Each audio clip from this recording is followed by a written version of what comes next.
शेर और भालू की कहानी। पंचतंत्र की कहानी। शेर और भालू की कहानी।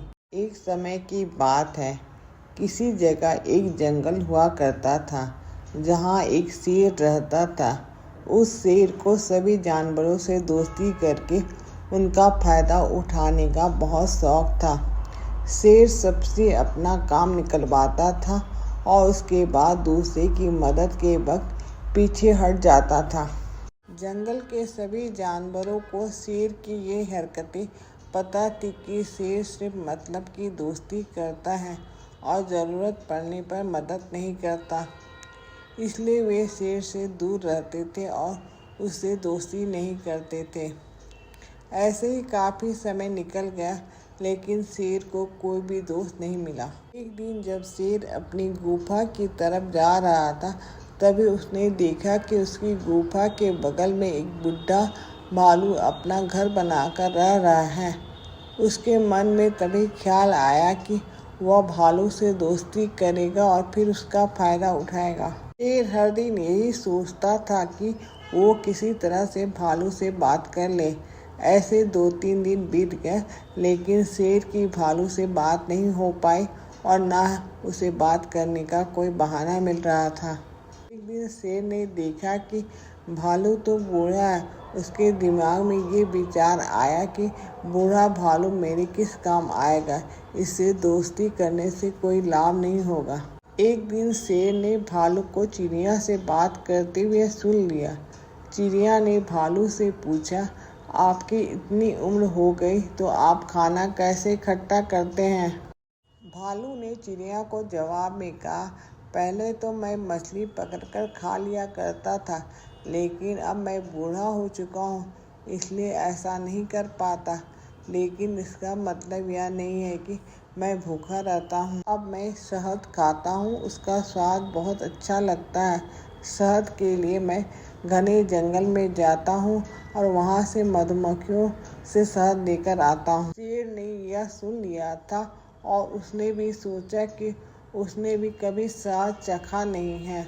अब भालू से मित्रता करके वह शहद का स्वाद चख सकेगा। इसी उम्मीद के साथ शेर ने योजना बनाई और भालू के पास पहुंचा। उससे कहा, क्या आपने मुझे पहचाना? जब आप जवान थे तो आपने एक दिन मुझे मछलियाँ खाने में मदद की और ना जाने कितनी बार आप मदद के लिए सामने आए थे। मैं जब भी होता आपसे ही टकरा जाता। लेकिन भालू को कुछ भी याद नहीं आया। उसने सोचा कि बहुत पुरानी बात होगी, शायद इसलिए कुछ नहीं याद आ रहा है। हो सकता कभी मैंने इसकी मदद की है। भालू कुछ सोच ही रहा था, तभी शेर ने बोला, अच्छा मैं अभी जाता हूँ, कभी मदद चाहिए तो मुझे याद करिएगा। ये सब कहकर शेर अपनी गुफा में चला गया। भालू भी अपने घर चला जाता है, लेकिन शेर की बात उसके दिमाग में अभी भी चल रही थी। लेकिन उसने सोचा, चलो अच्छा है, कोई तो है जिससे मैं बात कर पाऊंगा। अगले दिन से शेर और भालू में बातें शुरू हो गई। ऐसे ही एक दिन शेर ने भालू को अपने घर खाने पर बुलाया। खाने का न्योता मिलने पर भालू बहुत खुश था। दूसरी तरफ शेर ने दिमाग में सोच रहा था कि वह भालू का खाना खाने नहीं देगा। उसने सोचा कि वो अपना खाना किसी और को कैसे खाने दूँ। मैं एक ही थाली लगाऊंगा और जल्दी से उसमें से खाना खा जाऊंगा। रात में जब भालू शेर के घर पहुंचा तो शेर ने वैसा ही किया जैसा उसने सोचा था।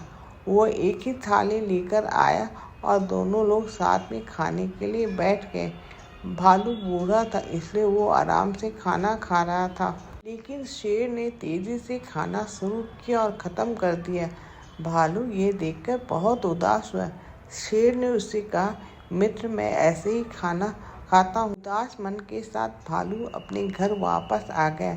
अगले दिन जब चिड़िया ने भालू से उसका हाल पूछा, क्या हुआ, तुम इतने उदास क्यों हो? भालू ने फिर पिछले रात की आप बीती बताई। चिड़िया सब सुनकर हंसने लगी और बोली, तुम जानते नहीं हो शेर कैसा है, वो सबके साथ ऐसा ही करता है। पहले दोस्ती फिर अपना फायदा निकालता है, किसी की मदद नहीं करता।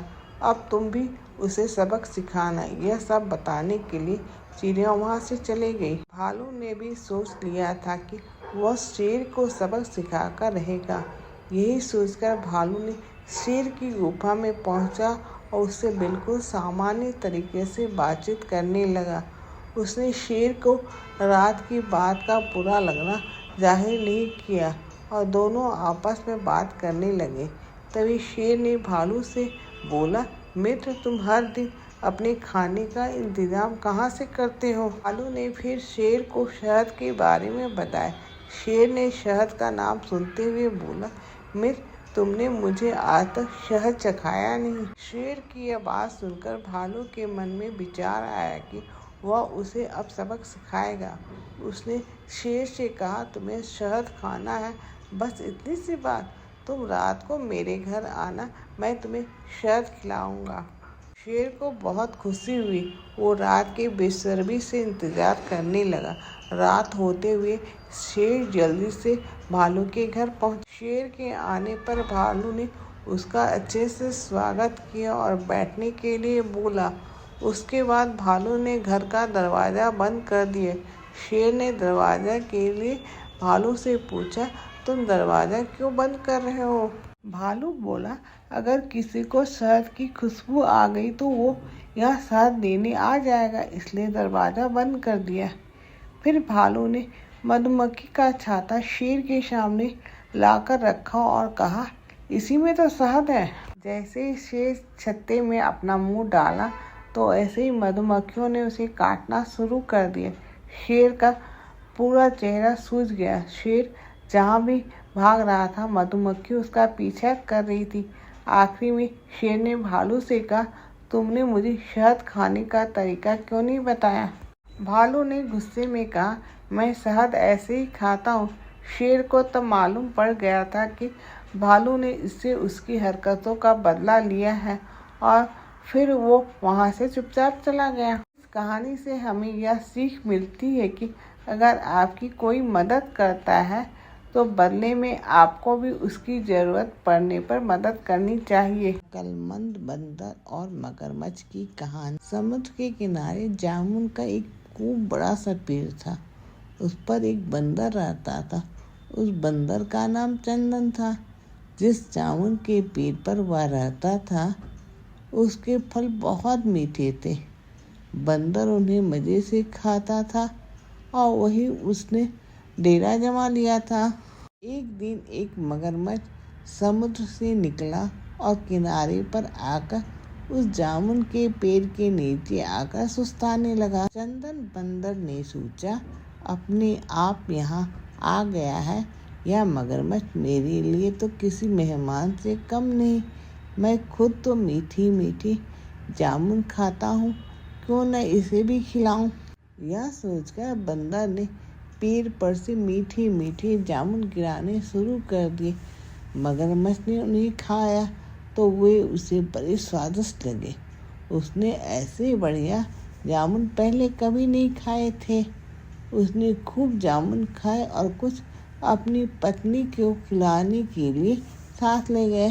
तो मगरमच्छ रोज वहाँ आता, खुद भी मीठी मीठी जामुन खाता, साथ ही अपनी पत्नी के लिए भी ले जाता। बंदर और मगरमच्छ में खूब पक्की दोस्ती हो गई और दोनों एक दूसरे से खूब बातें करते थे। इससे बंदर का अकेलापन और उदासी दूर हो गई। मगरमच्छ को भी बड़ा अच्छा लगा कि एक इतना प्यारा और सच्चा दोस्त उनसे मिला। एक दिन की बात, मगरमच्छ वे मीठी मीठी जामुन लेकर घर गया। उसकी पत्नी ने उन्हें खाया तो बहुत हैरान हुई। बोली, तुम ये मीठे मीठे फल कहाँ से लाते हो? इनमें तो बिल्कुल अमृत जैसा स्वाद है। सुनकर मगरमच्छ ने उसे अपने दोस्त चंदन बंदर के बारे में बताया। बोला, चंदन बड़ा ही प्यारा दोस्त है, उससे मेरी पक्की दोस्ती हो गई, वही मुझे ये मीठे मीठे फल देता। कर मगरमच्छनी बोली, हे प्रिय, जो बंदर रोज रोज ऐसे मीठे मीठे जामुन खाता है, उसका दिल भी कितना मीठा होगा। मैं उसका मीठा दिल खाना चाहती हूँ।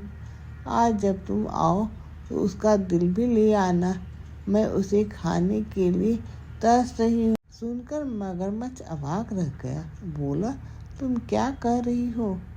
वह बंदर तो मेरा पक्का दोस्त बन गया।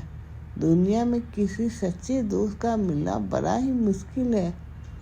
वह किसी बड़े से बड़े खजाने से बढ़कर है और तुम उसे मारने की बात कर रही हो। यह तो बड़ी नीचता है। आगे से ऐसी बात मत कहना।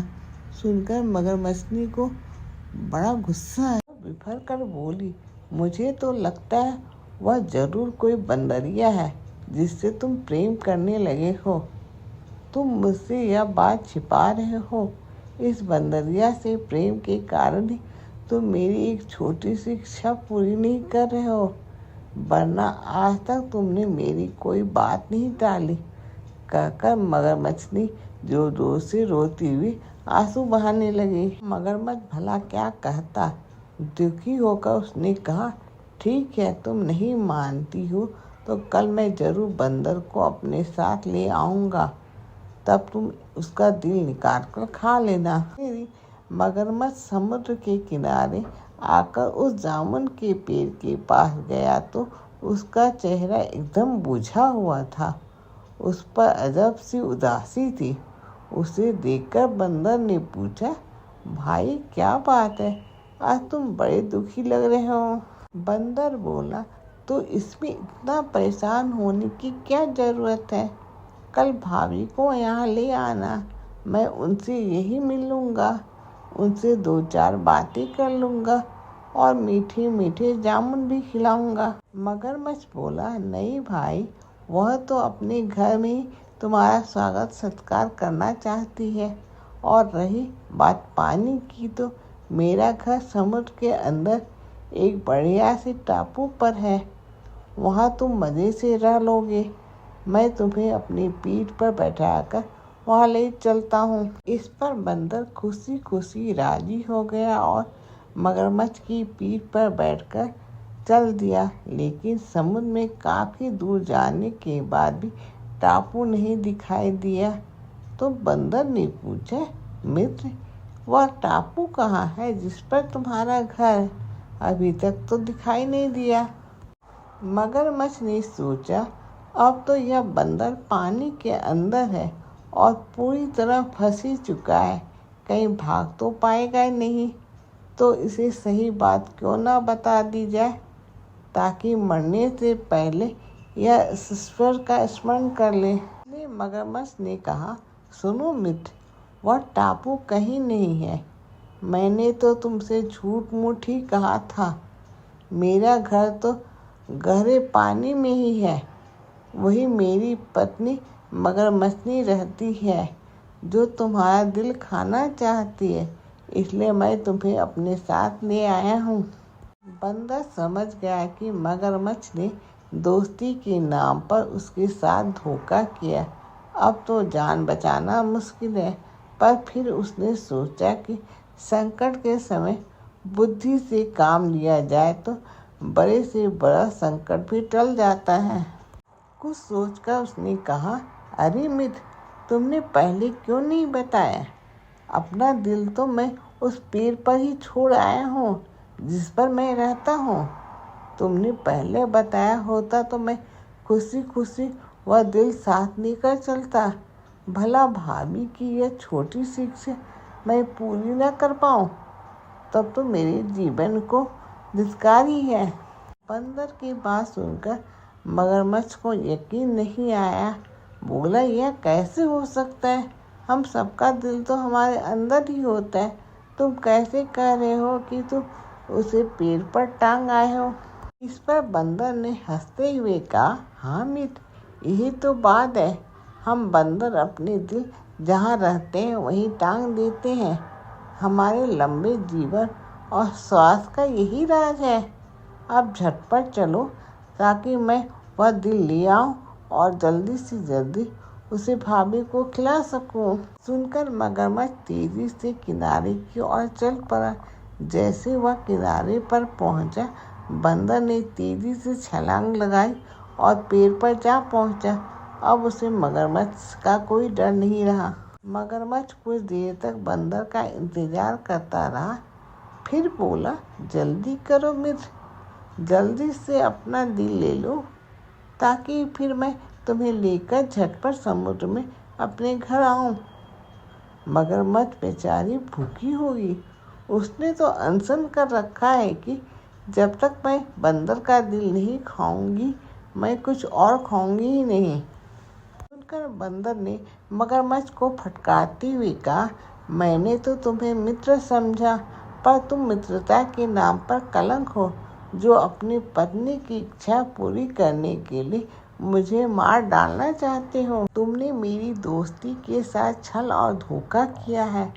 अभी इसी वक्त यहाँ से चले जाओ और कभी इधर आने की जरूरत मत करना, वरना मैं यहीं से पत्थर मार मार कर तुम्हारी हालत खराब कर दूंगा। सुनकर मगरमच्छ ने पैतरा बदला और बोला, अरे मित्र, मैं तो हास प्रयास कर रहा था, तुम इसका बुरा मान गए और इसे क्या सच्ची बात समझ बैठे। असल में दिलबिल खाने की कुछ बात नहीं है, बस मगरमच्छनी ने तुमसे एक बार मिलना चाहती है। जल्दी से मेरी पीठ पर बैठो, ताकि मैं तुम्हें अपने घर ले जा सकूंगा और वहाँ तुम्हारा स्वागत सत्कार करूंगा। इस पर बंदर और अधिक बिगड़ कर बोला, ओरे धोखेबाज, अब तो कुछ भी कहा, मुझे तेरी बातों पर यकीन नहीं आएगा। मैं समझ गया हूँ कि तू नीच है और मित्रता के लायक नहीं है, इसलिए झटपट यहाँ से दफा हो जा।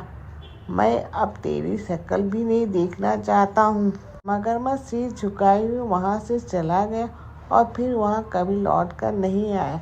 बंदर ही मन अपने भाग से यह जरूर कहता था कि अगर मैं भीषण विपत्ति के समय बुद्धि से काम ना लिया होता तो आज शायद मैं जीवित ही ना होता। इस कहानी से हमें यह सीख मिलती है, जब मुसीबत आए तो परिस्थितियों से घबराए बिना उसका सामना करना चाहिए और हर मित्र कहने वाले व्यक्ति पर हमेशा आंख बंद करके भरोसा नहीं करना चाहिए। अपनी सूझबूझ से हर कदम उठाना चाहिए।